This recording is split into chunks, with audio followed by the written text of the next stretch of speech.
Good morning, dear friends. In before video, we have to learn solution of equation. One example. In this video, we see another example. For example, 4 years ago, Diljit was 8 years old. How old is he today? म्हणजे दिलजीत जो होता तो 4 वर्षापूर्वी 8 वर्षाचा होता. म्हणजे तुम्ही जे आहे तुम्ही आता 6th स्टँडर्डमध्ये आहे. 4 वर्षापूर्वी म्हणजे तुम्ही सेकंड स्टँडर्डमध्ये असताना तुम्ही 8 वर्षाचे होते.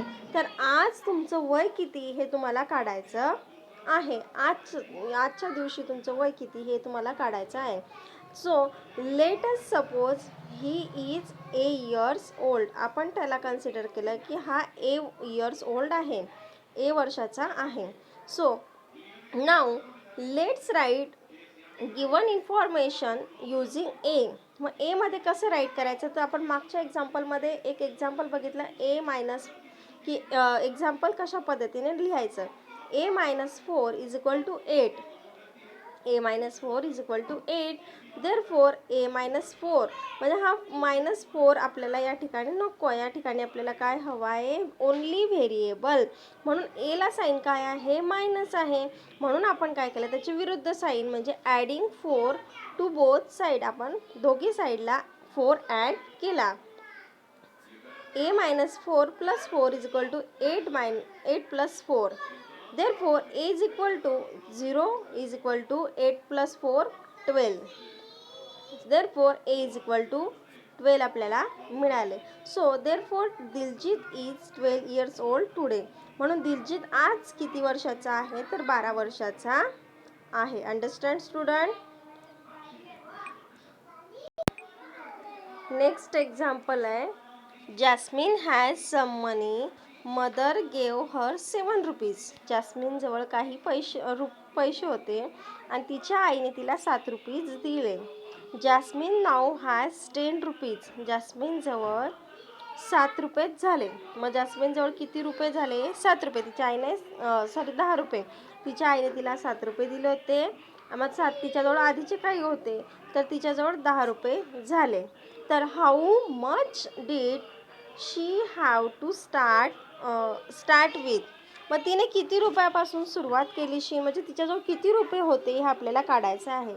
So let us suppose jasmine had Y rupees. म्हणजे आपण सपोज आपण मांडणार आहे की जॅस्मिनजवळ वाय रुपीज आहे. मग आपण इक्वेशन राईट केलं y plus 7 is equal to 10. y plus 7 is equal to 10 या पद्धतीने आपण इक्वेशन राईट केलं. मग आता हा 7 प्लस आहे तर काय होणार आहे, तो सबट्रॅक्ट होणार आहे. म्हणून त्याच्या विरुद्ध साईन आपल्याला त्या ठिकाणी यूज करायचं आहे, सबट्रॅक्शन. म्हणून आपण काय केलं, दोघी साईडला सबट्रॅक्टिंग 7 फ्रॉम बोथ साईड. आपण दोघी साईडमधून 7 सबट्रॅक्ट केले. y plus 7 minus 7 is equal to 10 minus 7. So therefore y is equal to 3. या ठिकाणी काय शिल्लक राहिलं, y इज इक्वल टू 3. म्हणजे जॅस्मिनजवळ ऑलरेडी किती पैसे होते, 3 रुपये होते स्टार्टिंगला. It means that Jasmine had 3 rupees to start with. तिने 3 रुपयापासून सुरुवात केली. Understand student. जॅस्मिनजवळ काही पैसे होते, तिच्या आईने तिला 7 रुपये दिले. मग तिच्याजवळ टोटल 10 रुपये झाले. मग तिच्याजवळ आधीचे किती रुपये होते आपल्याला काढायचं होतं. म्हणून आपण त्या 10 रुपयामधून 3 रुपये काय केले, सबट्रॅक्ट केले. मग तिच्याजवळ किती रुपये राहिले, 3 रुपये. म्हणजे तिच्याजवळ ऑलरेडी पहिले किती रुपये होते, 3 रुपये होते. Understand, don't forget. Another example बघा. There are some pedas in a box. If some children are given 2 pedas each, the pedas would be enough for 20 children. How many pedas are there in the box? बघा, एका box होता पेढ्याचा. त्या पेढ्याच्या बॉक्समध्ये 20 पेढे किती पेढे होते आपल्याला हे काढायचे आहे.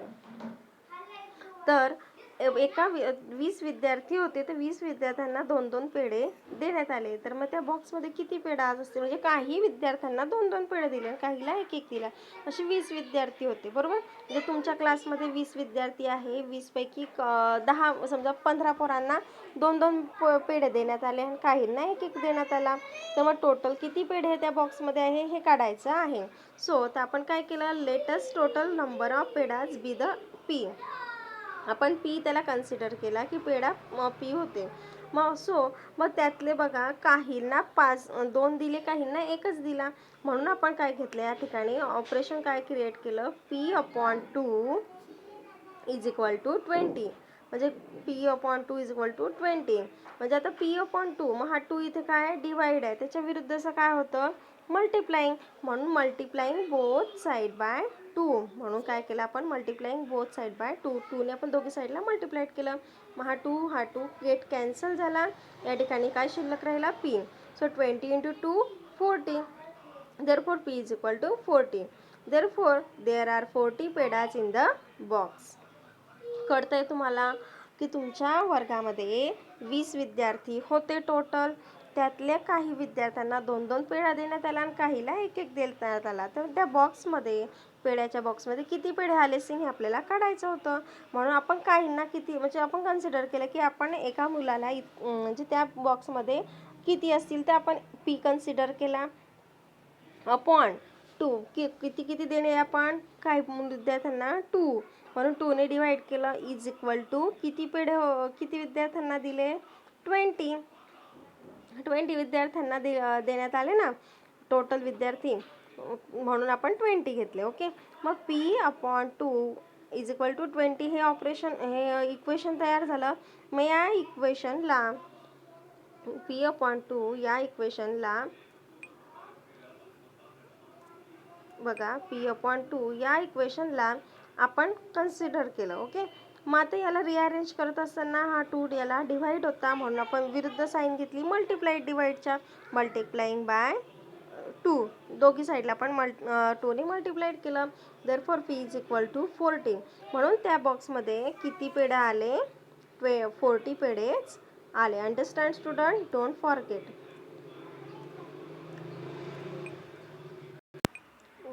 Remember now, if some operation is carried out on both sides of an equation every time, the equation remains balanced when any of following operation are carried out on an equation.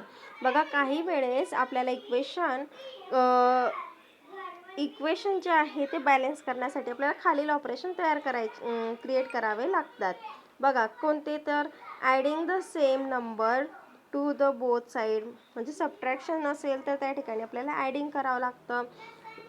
Subtracting the same numbers from both side, काही वेळेला आपल्याला subtracting करावं लागतं, म्हणजे त्यामधून minus करावं लागतं. काही वेळेला आपल्याला multiplying both side by the same नंबरने मल्टिप्लाइड करावं लागतं. Dividing both side by same non zero number, म्हणजे 0 सोडून आपल्याला दुसऱ्या नंबर्सने काय करावं लागतं डिवायडिंग करता येतं. हे आपण ज्यावेळेस बॅलन्स इक्वेशन हे बॅलन्स करावं लागतं, सारखं करावं लागतं त्या ठिकाणी. किंवा एक्सचेंजिंग द 2 साईड्स, किंवा कधी कधी आपल्याला दोघी साईडला चेंजेस म्हणजे अल्टरनेट करावं लागतं, नंबरिंग इकडचे तिकडे त्या ठिकाणी शिफ्टिंग करावे लागतं. Understand student, don't forget, keep it in your mind.